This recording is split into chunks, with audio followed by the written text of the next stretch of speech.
Hi friends, मैं सूर्य है। आप देख रहे हैं बॉलीवुड क्रेजी। पुष्पा का रिव्यू फिर से देने वाला हूं।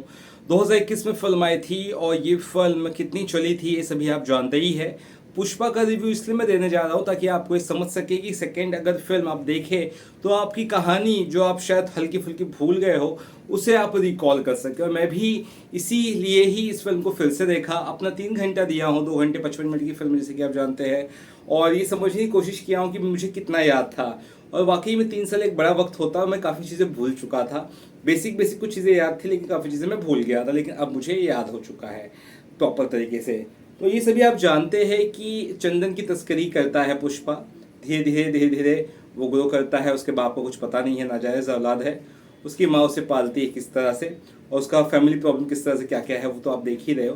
लेकिन पुष्पा के साथ जो बचपन से बीती हुई थी उससे हमेशा वो चाहता था कि वो किसी की कभी मदद ना ले, और कोई उसका अगर पैसा लूटा है या पैसा किसी के पास पुष्पा का है तो पुष्पा उसे हर हाल में लेना चाहता है। यानी कि पुष्पा सिर्फ झुकना नहीं चाहता है, वो रूल करना चाहता है। तो पुष्पा का जो फील था, पुष्पा जो राइज है पूरा फर्स्ट पार्ट में हमने देखा, और राइज करेगा उसके बाद ही रूल करेगा क्योंकि सेकेंड पार्ट में रूल करने वाला है। तो राइज में हमने ये देखा कि पुष्पा जिनके साथ मिलके ये चंदन की तस्करी वगैरह कर रहा था या कर रहा था, उसके 3 लोग थे। एक तो कोंडा रेड्डी, एक जक्का रेड्डी, एक जॉली रेड्डी। ये 3 लोग के साथ मिलके काम करता था पुष्पा हमारा। और ये तीनों चंदन की तस्करी करते थे। तीनों जो बॉस थे पुष्पा के, ये तीनों जो माल बेचते थे मंगल श्रीनु को बेचते थे। मंगल श्रीनु नाम के कैरेक्टर को आपको पता समझ में आ ही गया होगा। और मंगल श्रीनु वो माल चेन्नई में जाके किसी मुर्गन को बेचता था। ठीक है, तो यहाँ से 25 लाख देता था। कोंडा रेड्डी की जो गैंग है उसको वो 25 लाख देता था 1 टन का, और आगे वो 1 करोड़ कुछ लेता था मुर्गन से। यानी कि अगर वो 1 करोड़ कमा रहा है कौन, मुर्गन, तो मुर्गन नहीं, माफ करना, शीनू, मंगल शीनू 1 करोड़ कमा रहा है तो उसे 25 लाख देता था। किसको? कोंडा रेड्डी को। और कोंडा रेड्डी की जो गैंग है ये असली में सबसे ज़्यादा मेहनत करती थी, लेकिन at the end of the day उसे 25 लाख पाती थी। और जब ये चीज़ का भनक पता चली पुष्पा को, धीरे धीरे वो राइज हुआ, तो उसने डायरेक्टली माल बेच दिया। किसको? मुर्गन को, जो चेन्नई में माल मेन मतलब बंदा था, जिसको ये भी बेचता था। कौन? मंगल शीनू। जो माल मंगल शीनू के जरिए बेचा जाता था मुर्गन को, वो डायरेक्टली पुष्पा बेचा और उसका उसे 1.5 करोड़ मिला। और जब इस बारे में पता चला पूरे सिंडिकेट मेंबर्स को जो ये तस्करी वगैरह चलाते हैं, तो उन्हें ये समझ में आ गया कि कितना ज़्यादा पैसा है इस चंदन की तस्करी में। और शीनू जो है, मंगल शीनू, वो हमें से बस चंद पैसे देता, मतलब 25 लाख देता है। 1.5 करोड़ का अपना खुद का कमाता है, 1 करोड़ खुद ही कमाता है। तो अब यहाँ पे क्लियर हो चुका है कि पुष्पा ने वही माल जिसके 25 लाख मिलते थे कोंडा रेड्डी गैंग को, वो 1.5 करोड़ में मुर्गन को बेच के आया। और उस वजह से ये जो सिंडिकेट है इसमें खलबली फैल गई। मंगल शीनू के गुर्गे मारने को चले गए कोंडा रेड्डी को और पुष्पा को। उसके बाद क्या कुछ हुआ आपने फिल्म में देखा है। और इसमें एक पुलिस का एंगल भी है जो बार बार पुष्पा को पकड़ना चाहता है, लेकिन किसी कारणवश वो पुष्पा को किसी भी तरह से पकड़ नहीं पाता है। और ये चीज़ें आपने भली भांति फिल्म में देखी है। और किसी तरह से पुलिस की नाकामियों भी, जो पहला पुलिस वाला था वो भी अच्छा रोल उसने प्ले किया है, उसकी नाकामियों की वजह से, और उसने शायद कुछ गलत उससे हो जाता है, उसकी वजह से एक नया पुलिस इंस्पेक्टर आता है हरियाणा से, भंवर सिंह शेखावत। और फिल्म जब खत्म हो जाती है, ऑलमोस्ट 15 मिनट बाकी है, तब कैरेक्टर इंट्रोड्यूस होता है। उसके बाद हम ये देखते हैं कि भंवर सिंह शेखावत जो खुद भी एक सनकी है, और उससे पुष्पा डील करने जाता है। जब पहली बार ले भाई, एक खोखा मेरी तरफ से, हर महीने को एक खोखा आता जाएगा, तो हमारे किसी भी चंदन की तस्करी वाले ट्रक को तू रोकेगा नहीं।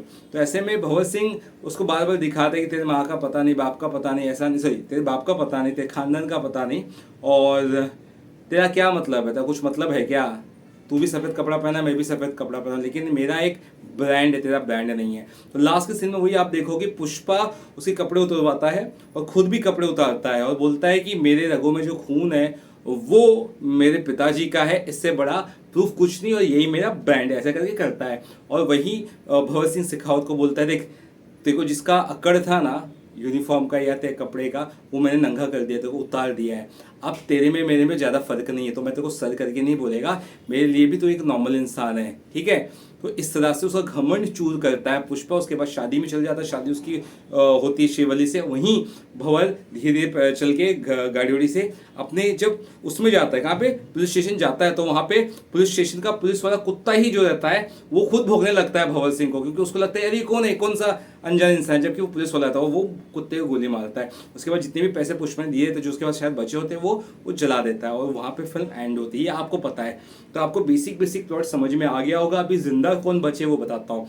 एक तो कोंडा रेड्डी है, उसका डेथ हो गया है, और जॉली रेड्डी को अपाहिज कर दिया है क्योंकि उसकी नजर सिल्वरली पर थी। वो अपाहिज है, वो किसी को अपने बताया नहीं कि कौन, मतलब वो किसने मारा था जॉली रेड्डी। और जक्का रेड्डी जिंदा है, मतलब एक ये है कि ये मर गया। कोंडा रेड्डी जो मेन जिसके साथ काम करता था, जो बॉस था असली पुष्पा का, वो मर चुका है। अब यहाँ पे एक चीज साफ है कि पुष्पा की दुश्मनी शीनू से भी हो गई, क्योंकि शीनू से माल ना बेचते हुए उसने डायरेक्टली माल मुरुगन को बेच दिया था। तो शीनू का जो साला था उसको भी पुष्पा ने खत्म कर दिया, ये भी आपको पता है। तो शीनू जो है अब वो ऑलमोस्ट की जो पावर है कम है, लेकिन शीनू की जो वाइफ है ना, जिसका वो भाई मर गया था, वो भी खुन्नस में है पुष्पा को मारने के चक्कर में। तो ये कैरेक्टर्स कुछ बचे हुए, और जॉली रेड्डी धीरे धीरे ठीक होकर अपना बदला खुद लेना चाहता है, जो शिवल्ली के साथ वो रहना चाहता जो भी था, लेकिन पुष्पा ने उसको मारा था। तो कुछ चीज़ें आपको क्लियर समझ में आएगी होगी। अब सेकेंड पार्ट में देखते हैं क्या कुछ नया होता है। सेकेंड पार्ट में आपको जगपति बाबू नजर आएंगे, बहुत सारी चीज़ें नजर आएंगी, और ये इसलिए मैं बताया। और भंवर सिंह शेखावत वर्सेस पुष्पा होने वाला है। तो आपको आई होप एक हल्का सा आइडिया हो गया होगा कि सेकंड पार्ट में आप क्या कुछ एक्सपेक्ट करें। और फर्स्ट पार्ट मैंने वापस से जैसे मैंने देखा, मुझे बहुत अच्छा लगा, और ये फिल्म देखकर वाकई में दिल खुश हो गया दोस्तों। तो कुल मिला के आप कितने खुश और कितने एक्साइटेड है इस वीडियो को देखकर, और अच्छा लगा वीडियो तो सब्सक्राइब जरूर करेगा। और क्या आप कल पुष्पा 2 देख रहे हैं? अगर देख रहे हैं तो कमेंट बॉक्स में बताइएगा। धन्यवाद।